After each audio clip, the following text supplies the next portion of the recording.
In this lesson, we're going to cover a cool little matched pair of licks that follows the chords right into a turnaround. That's coming up.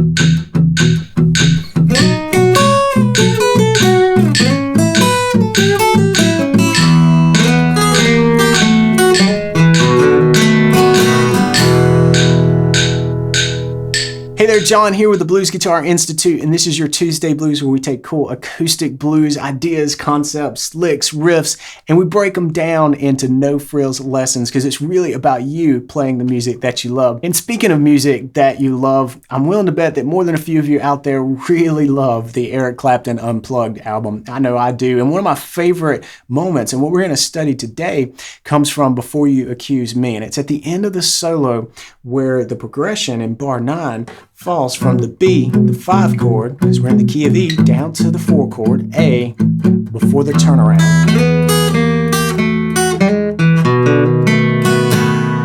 And that's just a basic blues turnaround there, but we're not going to focus so much on that in this lesson. We've got other lessons for that, but what we're going to focus on is what he does in bar 9 and 10. And it's really this cool idea of following the chords. So normally when you think about lead, and if you come into lead playing like I did at first, you think more, let me find a chord, or let me find a scale that will fit this whole song. And then I can just hang out and play my E pentatonic stuff, E minor pentatonic stuff, and I'll be safe. But what if we kind of pushed that aside for a second and thought about it more as when a chord is up? Let's focus on the kind of changing our scales and changing our tones to fit that particular chord. That's what happens here in bar 9. We do this.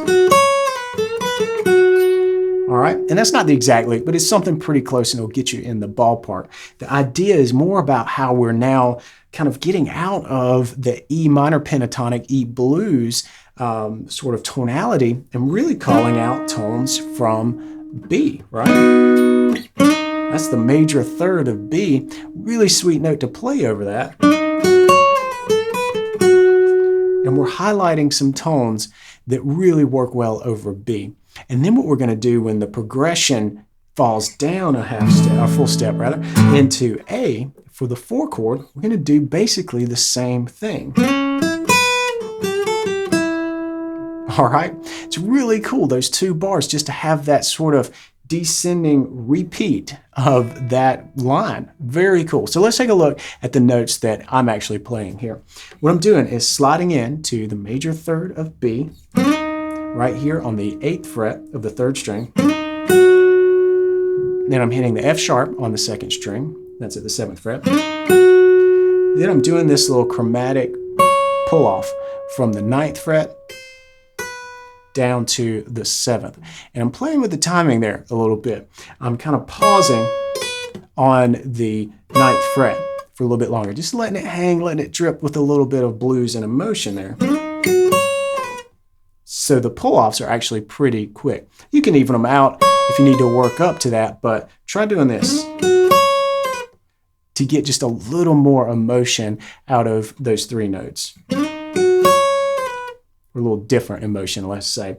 Then, straight out of the B minor pentatonic here, I'm going to push up on the A note here on the 10th fret, 2nd string.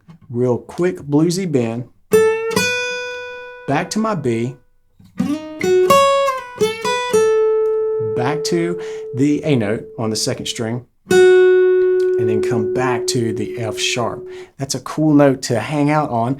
That F sharp is the 5th of B. Real strong relationship to B. Not a real strong relationship to E. So you can see how, even though we're really in the key of E with this progression, with this tune, we're really shifting our thinking to B. How do we highlight the fact that this is a B chord and that this is a very important 5 chord? And even beyond that, it's a very important moment in the progression because we're going to fall from that 5 chord down to the 4 chord. So we can tie this idea of sort of matching your tones in your lead work to a chord by just taking the same thing and dropping it down 2 frets or a whole step into A. So quick recap on B. Then do the same thing with a slight adjustment at the end over A. So move down 2 frets. And the adjustment comes right here. I'm going back to our major third of that chord, okay?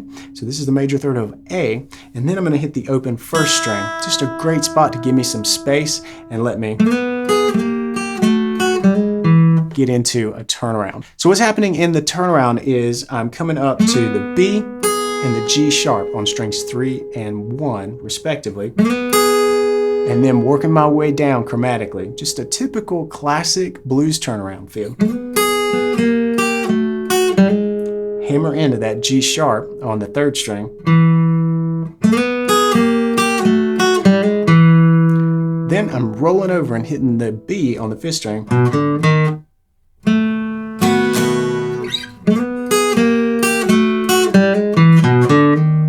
Hammer into the 1st fret on the 4th string there, then get into the chord and just a little light strumming to get you out of that. But again, this lesson is not specifically about the turnaround. Insert your favorite E blues turnaround at the end of this, but really try working in this sort of matched pair of licks where you follow the chords.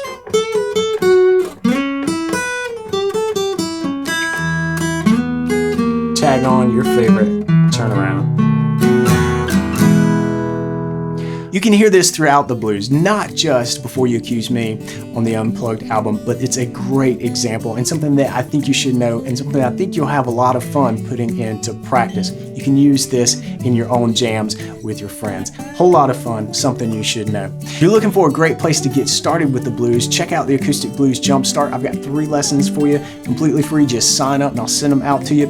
We talk about 12-bar blues, we talk about the shuffle, we do it with a flat pick. There's a lot of quick wins in there, including a cool turnaround in case you need to pick up one of those. So check that out at the link on your screen. I'm pretty sure there's going to be one here. Yeah, and click that thing. And by the way, I'll see you back here next Tuesday. I got another cool acoustic blues lesson ready to come out. Until then, practice smart and play on.